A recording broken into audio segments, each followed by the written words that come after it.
I'm at Berkebun. We're showing you how to start your own vegetable garden. And here I've designed a garden bed using stakes and string strung between the stakes to give a good sharp outline. I can tell you though that taking up sod is not a whole lot of fun. It's a lot of work, but that's how I did all of my garden beds here in my garden. The sod, I took all the sod up and transported it to a place where it composted, and from there there are several ways to actually create the garden bed. One thing to keep in mind with the outline of the bed is that it doesn't really matter so much how long the bed is, but it does matter how wide the bed is. You don't want to be too wide that you can't get your arms in and work on plants that are in the middle of the bed. So what I've designed here is something that works very comfortably for me, and that's a bed that's about 3.5 feet wide. Could be 3 feet wide, could be 4 feet wide. Also, you want to maintain a path between your beds so that you don't have to walk in your bed to get around. And those paths really don't need to be more than about a foot wide. Just enough so that you can get a wheelbarrow or a cart in between the paths and work from one side to the next.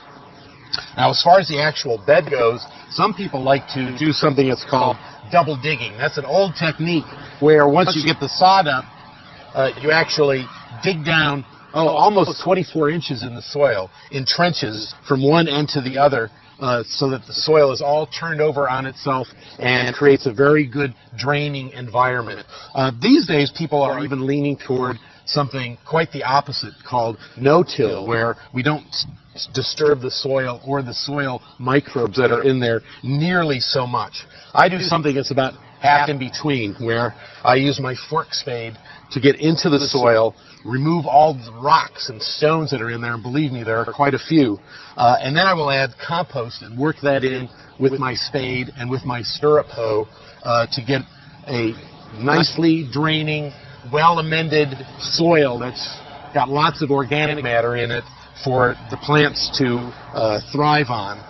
There are other ways to approach this same situation quite differently and without all of the heavy lifting and the digging. One of them is commonly referred to now as lasagna gardening. And what that means is that instead of taking up the grass, you smother it in layers of newspaper or cardboard, and then layers of other organic matter like garden debris, grass clippings, leaves, and so forth, almost like you were composting. So you pile those layers up like in a lasagna, and then you start planting in that as if it were a compost pile. It will gradually break down and turn into compost that you can garden in.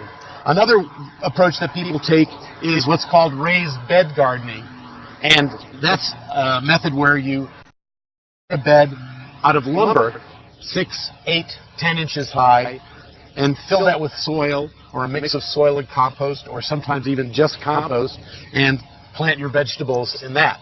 That is fairly simple, and it creates a nice separation from your garden bed and nature, which is always trying to get into your garden bed.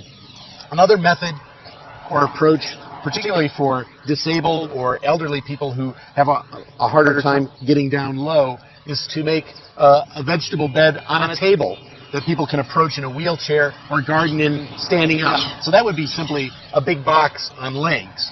Next, we're going to talk about what you're going to plant in your vegetable garden.